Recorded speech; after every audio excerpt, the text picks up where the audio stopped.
teški vremenski uvjeti, snijeg i polarna hladnoća, a opet pune tribine, konstantno navijanje i 2 pobjede. To je otprilike kratak pregled ovogodišnjeg izdanja Šalata Winter Klasika. Kako i samo ime kaže, ovaj se hokejaški događaj igra na otvorenom klizalištu na Šalati. Tako je Šalata već 3. godinu zaredom ugostila Ebel momčad Medveščaka. Protekli su vikend, točnije u petak i nedjelju, Medvjedi ugostili Olimpiju i Kac. U prvoj su utakmici pobjedili s 3:1, a u drugoj s 3:0. No rezultat na Šalati nije bio prioritet. Na prvom je mjestu ponovno bila atmosfera. Jako smo zadovoljni s pobjedom i da imamo ovakve navijače koje svejedno na uvjete su iza nas i gore plešu na tribinama, da se nekako ugriju, ali bilo je odlično. The atmosphere was great. How many thousand fans came and braved the elements and the weather.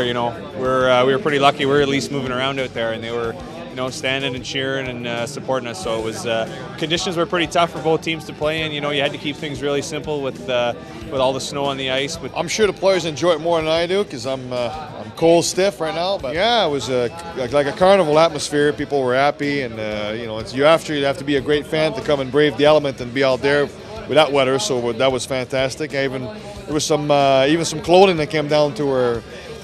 Some women's clothing came down to our bench, so actually a lot of people were exciting. So I won't tell you what it was, but you can figure it out by yourself. Zadovoljstvo atmosferom, posjećenošću te rezultatom ne kriju ni u čelništvu kluba.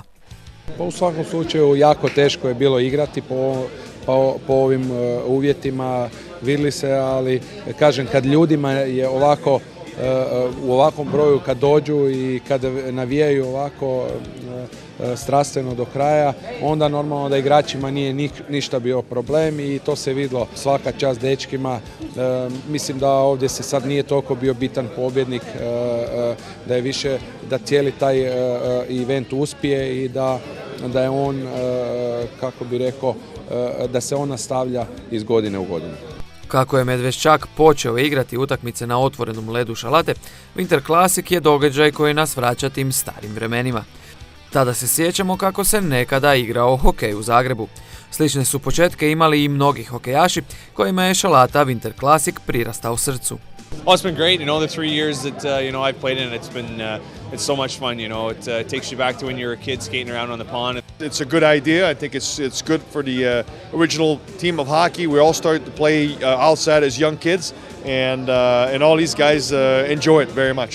Mislim, svi smo ko klinci igrali malo na otvorenom, na jezeru i to, ali puno nas nismo utakmicu igrali ovako vani, pa to je nešto novo za nas, ali užitak, nešto u životu se ne dogodi puno puta i treba se sve uživati. U svijetu se također počelo igrati na otvorenim klizalištima. U američkom NHL-u Winter Classic se održava već 5. godinu zaredom. No ova se 2 događaja nikako ne mogu uspoređivati. Pa teško je to usporedivo, u svakom slučaju da u Americi je to više rađeno kao spektakl koji se radi za što više ljudi da se privuče. Vidio sam da se igra na fudbal stadionima i tako dalje, a možda bi taj više usporedio sa onim što su radili prošle godine ili pretprošle Klagenfurtu i radili to. Ovo je više vraćanje korijenima, vraćanje, Medveščaka od kuda je potekao i na taj način to vidimo više kao, ajmo tako reći, jednom godišnje se prisjetiti kako je to bilo prije. Plan čelništva kluba je da svake sezone organizira odigravanje barem jedne utakmice na Šalati. Ako je suditi prema početku ove godine, ako uzmemo u obzir i Arena Ice Fever i Šalata Winter Classic, tada i sljedeće godine možemo očekivati i ledenu groznicu, ali i ludnicu na Šalati. Dobre atmosfere, navijača i hokeja ni u jednom slučaju neće nedostajati.